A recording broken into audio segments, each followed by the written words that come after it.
নমস্কার সবাইকে, আমি রাহুল আপনাদের স্বাগতম জানাই ট্রেড টক্সে। তো চলুন দেখে নিই আগামীকাল নিফটি ফিফটির এক্সপায়ারি কেমন যাবে। মানে মঙ্গলবার নিফটি ফিফটির এক্সপায়ারি আছে। এক্সপায়ারিতে কীভাবে আমরা ট্রেড করব, কোন কোন লেভেলে আমরা ট্রেড নেব, কোন জোনে আমরা ট্রেড করব না, তো সব কিছু আমরা একদম ডিটেলসে বুঝবো। ক্লিয়ার? আর এর সাথে আজকের মার্কেট কেমন ছিল, আমরা আজকে মার্কেটে ট্রেড নেওয়ার জন্য কালকে রাতে কি কি প্ল্যান তৈরি করেছিলাম সেগুলোও বুঝবো। তো চলুন শুরু করা যাক।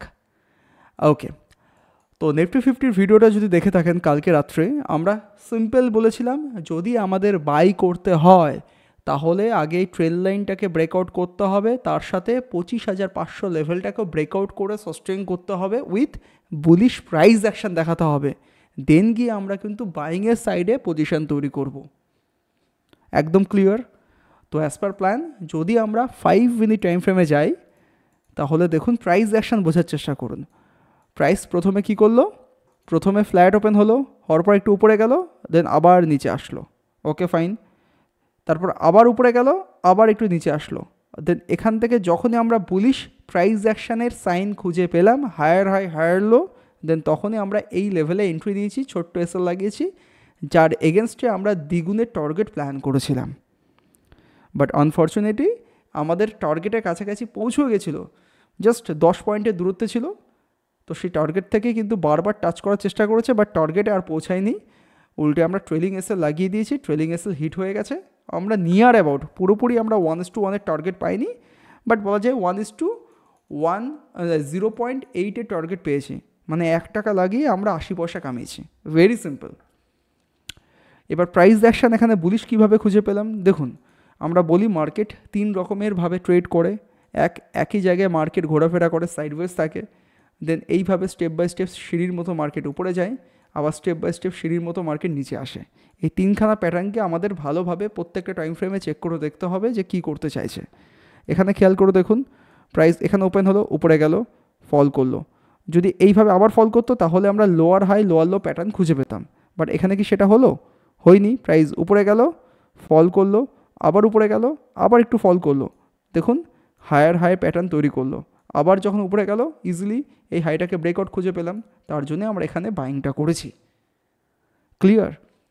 তো যাই হোক, এই হচ্ছে ব্যাপার। যখন বাইং করলাম, বাইং করার পর দেখলাম একটু উপরে যাওয়ার পর আবার ফল করলো, অলমোস্ট এখানেও কিন্তু এসএলের কাছাকাছি পৌঁছে গেছিলো। বাট আবার দেখলাম মার্কেট ব্যাক টু ব্যাক সব কটা বুলিশ ক্যান্ডেল তৈরি করতে করতে সুন্দর প্রাইস অ্যাকশন দেখাচ্ছে। আমরা এবার এসএলটাকে ট্রেল করা শুরু করলাম। আবার যখন পুল ব্যাক নিল আবার উপরে গেল, এসএলটাকে ট্রেল করে একদম কস্ট টু কস্ট লাগিয়ে দিয়েছিলাম। দেন যখন একদম টার্গেটের কাছাকাছি পৌঁছে গেছিলো, ওখান থেকে আবার রিভার্সাল নিচ্ছিল, আবার দিলাম টার্গেটের কাছাকাছি পৌঁছে যাচ্ছিলো, অনেক সময় দিয়ে হোল্ড করে বসেছিলাম। দেন এসএলটাকে ট্রেল করে একদম 1:1 কাছাকাছি লাগিয়ে দিয়েছিলাম, বাট সেটার আর টার্গেট দিইনি, এখান থেকেই মার্কেট এসএল নিয়ে নিয়েছে। তো আজকের ট্রেড থেকে আমরা পেশেন্স শিখেছি, কিভাবে মার্কেটে হোল্ড করে বসে থাকতে হয় যতক্ষণ না আমার টার্গেট পাচ্ছি, না যতক্ষণ না আমি আমার এসএল দিচ্ছি। আমরা আমাদের ডিসিপ্লিনের সাথে ভালোভাবে ট্রেড করব। এবার মার্কেট ডিসাইড করে দেবে সেই ডিসিপ্লিনে আমাদের রিওয়ার্ড দেবে নাকি আমাদের লস দেবে। অলরাইট, তো এই হচ্ছে আজকের ট্রেড। আমি এইভাবে যে ট্রেড নেব আমি কিন্তু কালকেই ভিডিওতে একদম ক্লিয়ার কাট বলে দিয়েছি।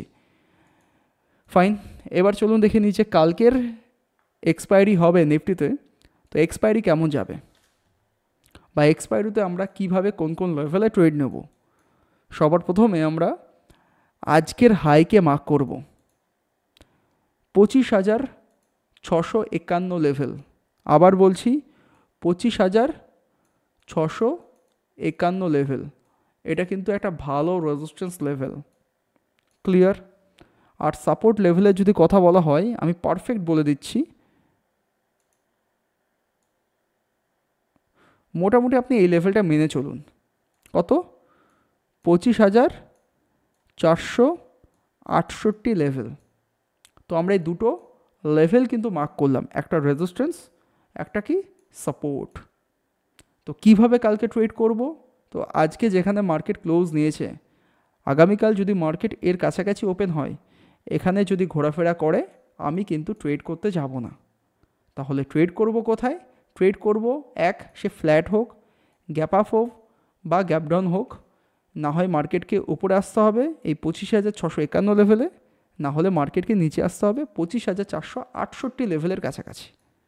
বোঝাতে পারলাম? এই দুটো লেভেলে যখন প্রাইস আসবে, সে যেখানে ওপেন হোক আর যেখানেই ফার্স্টে যাক না কেন, লেভেলের কাছাকাছি আসবে যখন, তখন আমরা ডিসাইড করে দেখব প্রাইস এই লেভেল থেকে কি রেজিস্ট্যান্স পাচ্ছে, নাকি এই লেভেলে প্রাইস অ্যাকশান দেখিয়ে বুলিশ ব্রেকআউট দিচ্ছে। যেদিকে যেইভাবে যাবে সেদিকের জন্য তখন আমরা ট্রেড প্ল্যান করে নেব। ঠিক সেরকমই যদি লোয়ার লেভেলে এসে প্রাইস দেখি সাপোর্ট পাচ্ছে, তাহলে আমরা বাইং করতে যাব, সাপোর্টটাকে ভাঙলে আমরা সেল করতে যাব। That's all. এই মিডিল পয়েন্টের ট্রেড যদি নিতেই হয়, তাহলে আমি একমাত্র একই উপায় ট্রেড নেব, যে প্রথম 15 মিনিটের ক্যান্ডেল যদি একটা ডোজি তৈরি করে ফ্ল্যাট ওপেন হওয়ার পর, তাহলে তখন আমরা শর্ট স্ট্র্যাডেল বা শর্ট স্ট্র্যাঙ্গেল ওপেন করতে পারি। শর্ট স্ট্র্যাঙ্গেলের ক্ষেত্রে কী করতে পারি, এর উপরের কল অপশান আমরা সেল করতে পারি, আর এই সাপোর্টের নিচের পুট অপশান আমরা সেল করতে পারি। দেন মার্কেট যতক্ষণ এই মিডিল পয়েন্টে ঘোরাফেরা করবে, ততক্ষণ টাইম ডিকের অ্যাডভান্টেজ আমরা পাবো, যেহেতু কালকে এক্সপায়ারি আছে। এই দুটোই কিন্তু আউট অফ দ্য মানি থাকছে, তো টাইম ডিকের কারণে কিন্তু আউট অফ দ্য মানিতে যেই পয়েন্টে আমরা সেল করব, সেটা ধীরে ধীরে কিন্তু দুটোই জিরো হয়ে যাবে। আর সেই জিরো যতক্ষণ হবে, সেই ডিকের অ্যাডভান্টেজ পেয়ে আমরা একটা ভালো প্রফিট নিতে পারি। তো এগুলো অপশান সেলিংয়ের কিছু স্ট্র্যাটেজি থাকে, সেগুলোকে একটু ভালোভাবে একটু নলেজে নিয়ে কাজগুলো করবেন। তো এই হচ্ছে বিষয়।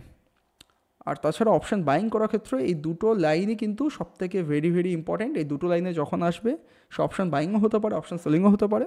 এই দুটো লাইন থেকে প্রাইস যেরকমভাবে অ্যাকশান দেখাবে, সেইভাবে ভালোভাবে বুঝে আমরা সেই দিকের জন্য ট্রেড প্ল্যান করতে পারি। All clear? ফাইন। তো এবার চলুন দেখে নিই যে ব্যাঙ্ক নিফটি কী বলছে। তো ব্যাঙ্ক নিফটি তো আমি ট্রেড নেওয়ার জন্য প্ল্যান খুঁজছিলাম, বাট সেরকম ট্রেড পাইনি। কেননা আমি কালকে বলেছিলাম যে এই লাইনটা মানে 58,000 লেভেলের উপরে প্রাইস যদি ভালোভাবে সাস্টেন করতে পারে, তাহলে আমরা পুলিশ ট্রেড নিতে পারি। তো কী দেখলাম, ফ্ল্যাট ওপেন হওয়ার পর কিন্তু 58,000 লেভেলের উপরে প্রাইস গেছিলো, বাট উপর থেকে দেখুন পাক্কা নিফটি 50-র মতোই একটা উইক দেখা গেছে। উইক দেখা গেছে তখনই আমি কনফিডেন্স হারিয়ে ফেলেছি। ওয়েট করে গেছিলাম যে এই যে উইকগুলো দেখাচ্ছে, এই উইকের উপরে কি প্রাইস ক্লোজিং করতে পারবে, মানে উইকগুলোকে কি ব্রেকআউট করে স্ট্রং মোমেন্টাম দেখানোর জন্য ভালো একটা প্রুফ দেখাতে পারবে।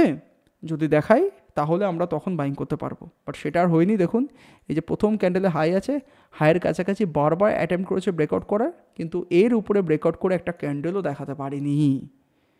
বলা যায় ব্যাঙ্ক নিফটি কিন্তু টোটালি একটা সাইডওয়েজ ছিল, এক কথা।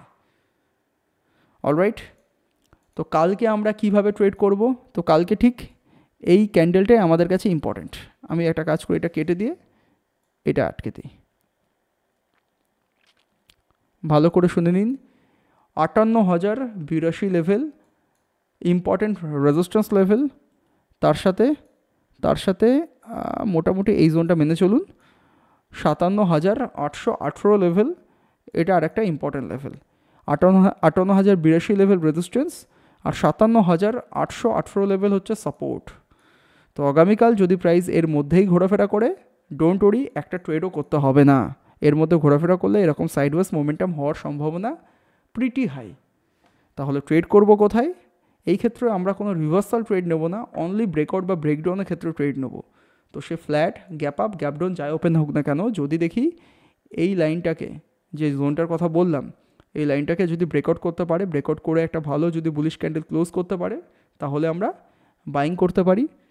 আর যদি এই সাপোর্ট লাইনের নিচে ব্রেকডাউন করে একটা ভালো ক্যান্ডেল নিচের দিকে ক্লোজিং করতে পারে, তাহলে আমরা সেলিংয়ের জন্য ট্রেড নিতে পারি। ব্যাস, সিম্পল। এর বাইরে আর কোনো মাথা ঘামাতে হবে না। যা বললাম, যে লেভেলগুলো বললাম, একটু ফলো করে দেখবেন যে মার্কেট কীভাবে সেই সব লেভেলে কাজ করছে, তাহলে আপনি ভালো ভালো ট্রেড কিন্তু পেয়ে যেতে পারেন। বুঝতে পারলাম?